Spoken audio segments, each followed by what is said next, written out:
Hey guys, subscribe for daily content. And if you're shopping for gear, make sure you check out the description for the newest items at some of the very best online retailers. There's also links for some of the items that I personally recommend. Thanks! What's going on YouTube? Metal Complex here, and today I've got another interesting knife review / knife overview to share with you guys. This is the Kizer and Damned Designs Mad Tanto.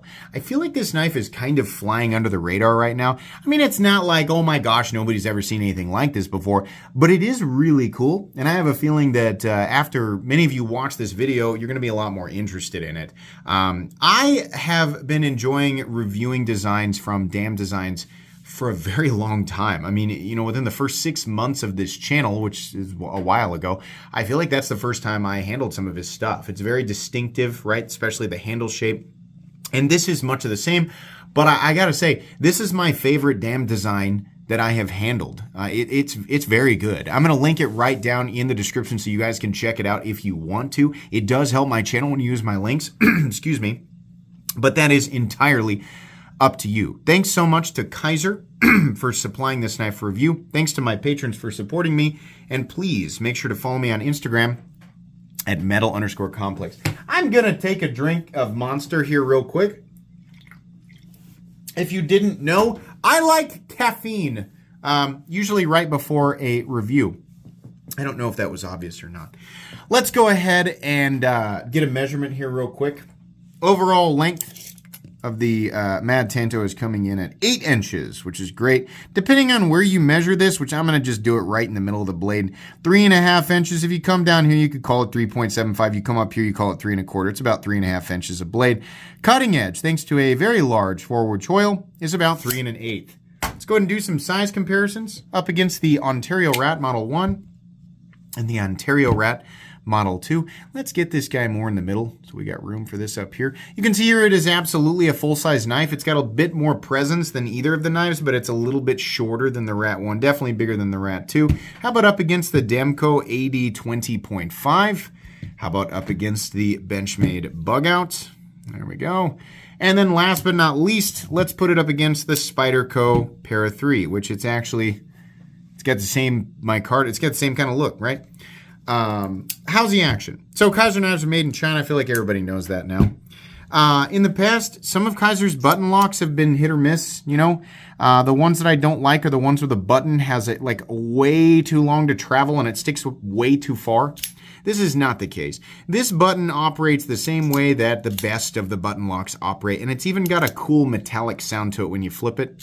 Ah, man, it's like throwing a penny as hard as you can into a bigger pile of pennies. I don't know why that sound, it just sounds good. It's that metallic like, chink, right? Just, I like that. Snappy and metallic sounding, right?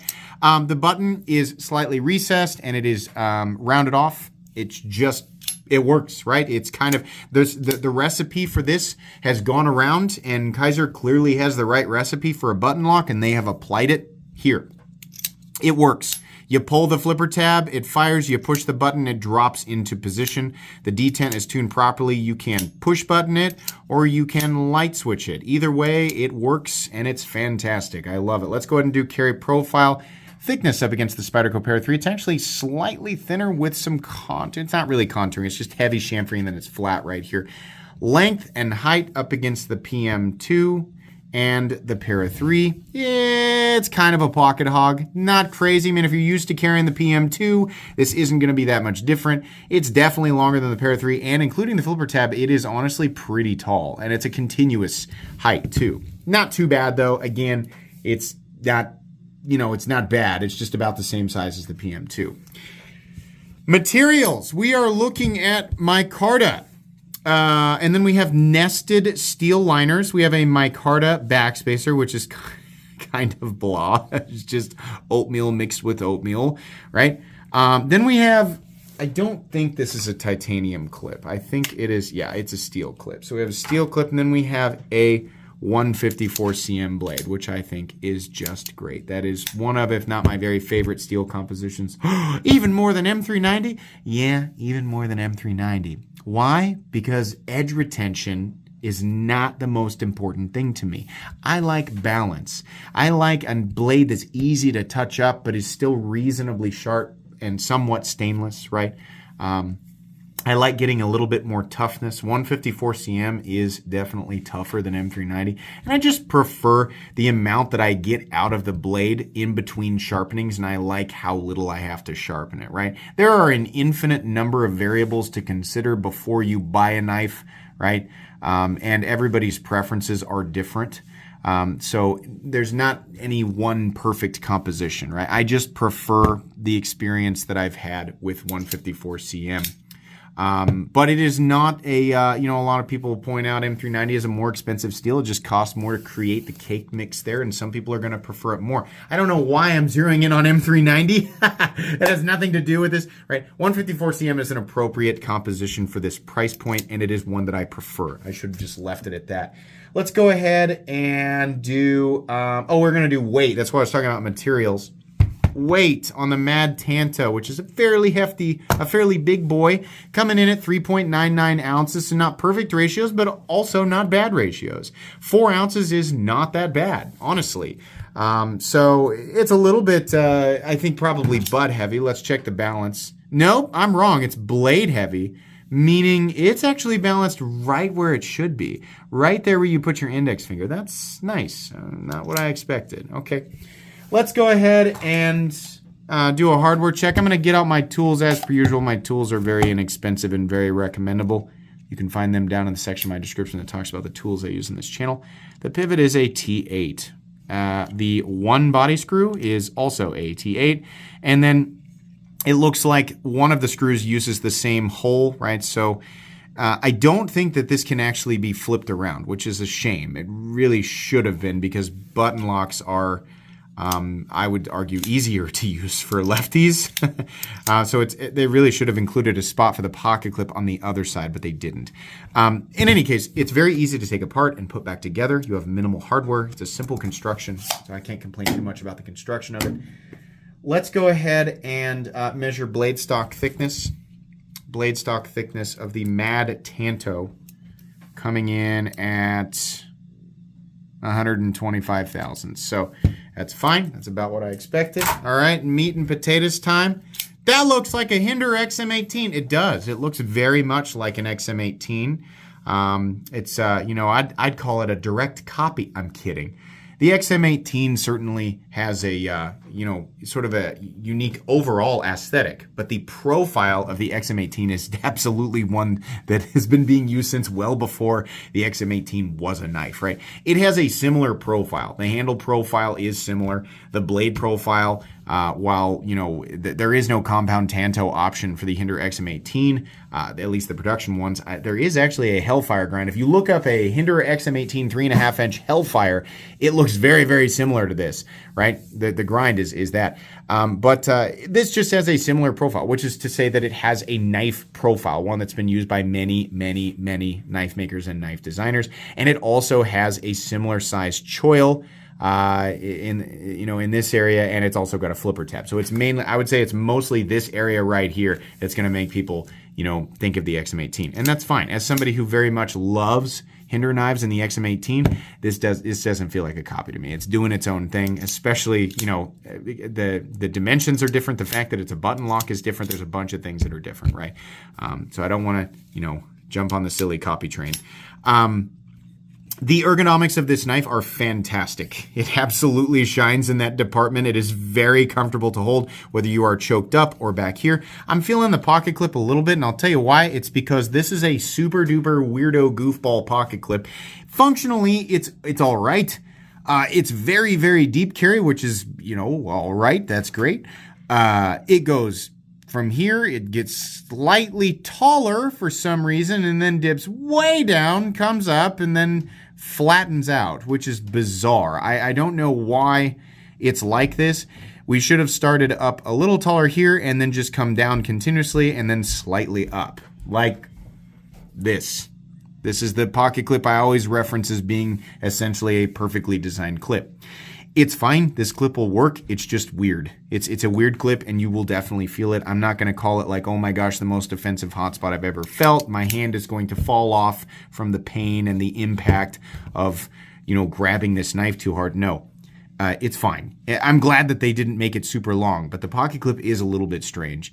The button's great. We've already kind of talked about that. We have a captive pivot, by the way. You can see actually the fact that it is captive by the fact that this part of the pivot can't turn because of its shape. That's nice. The blade has Kizer's phenomenal tumbled finish on it. Kizer does one of the nicest high-polished tumbled finishes in the business. I mean, there are knives that cost hundreds of dollars that don't have as nice a finish on it. I understand that this finish is not necessarily expensive to apply, but Kizer just has it down. It looks good. There's a flat, maintaining a reasonable amount of thickness out to maybe 70%, 80% the length of the blade, right? This is a compound Tanto, so we have a flat grind out here, but the initial grind is hollow, and it does get pretty darn thin. I mean, that is look at that. It is an aggressive hollow grind. It's very thin, so you get the benefit of having a strong Tanto tip and a nice slicey initial edge. Of course, the drawback to this is that you'll be sharpening two separate edges. You will have to adjust, and it is very unlikely you'll be able to maintain the distinct point between the two edges unless you are a master wizard sharpener. If you need a master wizard sharpener, that's usually the cue for them to chime in and raise their hands down in the comments section, so there they are. Let's go ahead and keep talking here. It says Kizer on the blade. It says 154 cm. And then we have the Damn Designs logo. And then for some reason they had to put Mad Tanto on it, which is, I've always maintained, is kind of a silly thing. Why do you have to tell us the name of the blade on that? Like we know because we read the listing before we bought it, right? I don't think they need to do that, but they do it anyway. And then they have this really long code here, which I have no idea. That doesn't need to be there either. Or maybe it does. I don't know. I just don't like how it looks. It's not hurting anything, though. It's fine. There's jimping here. I kind of wish it extended out a little bit further, but it doesn't, so whatever. The forward choil is extremely roomy and extremely well done. Something that this knife, if we're going to say that it is similar to the XM18, something that it does better is the combination of choil and flipper.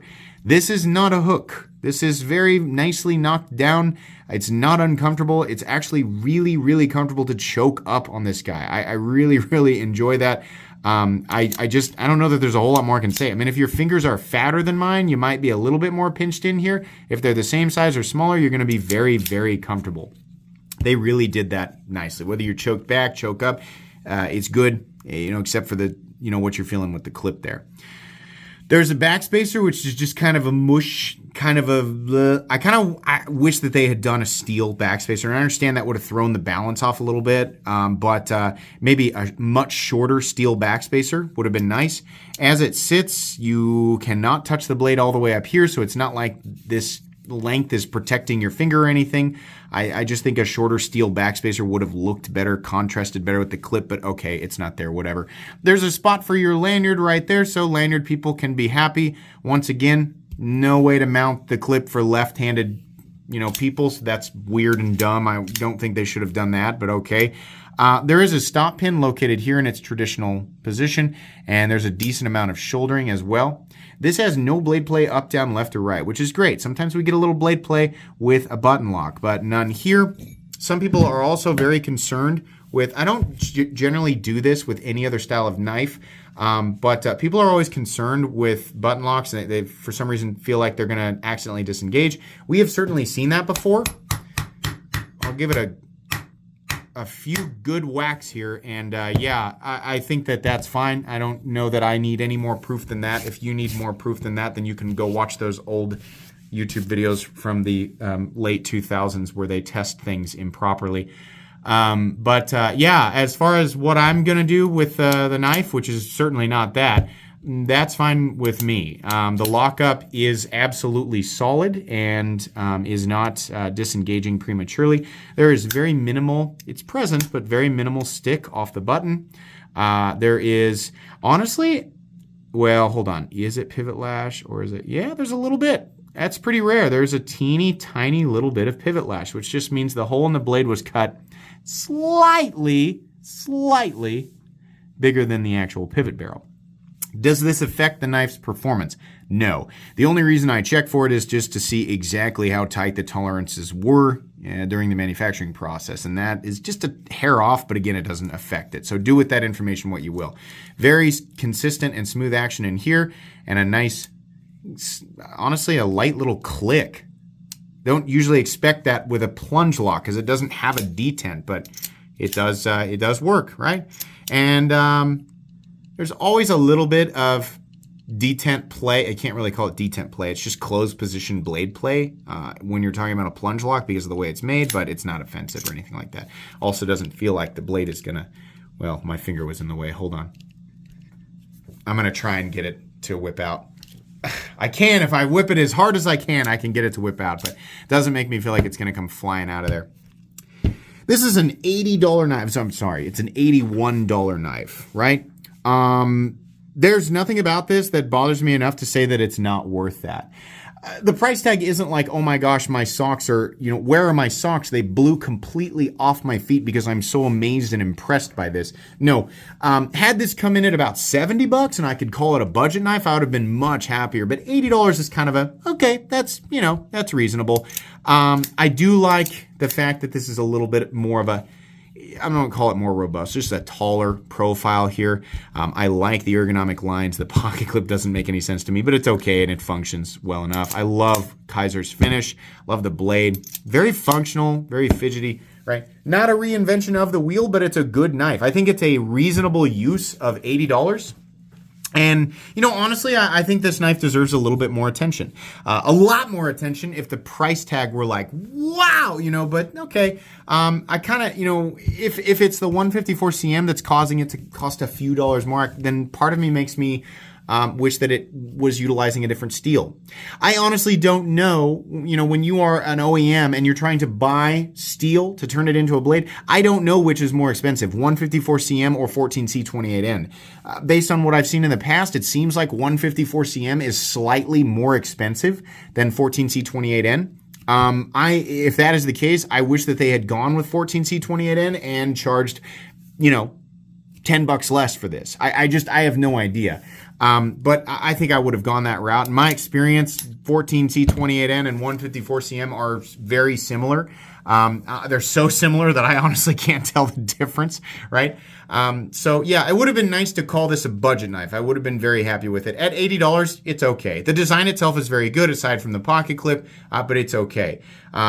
I'm going to recommend this knife. I think that this is a knife that that a lot of people will very much enjoy. It is very similar to a lot of things that I have not put on my recommended knives playlist.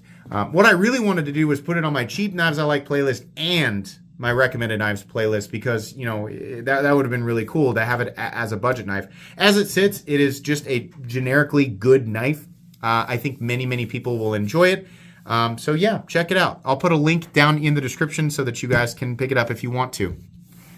That's going to be pretty much it today. Please make sure to follow me on Instagram at metal_complex. If you enjoyed this video, leave a like. If you'd like to check out my other content, I do of course have lots of videos of knives that are either expensive or inexpensive that I do or don't like, so check those out. And if you enjoy all my content, go ahead and click on that Metal Complex logo right there and subscribe because there's definitely more coming.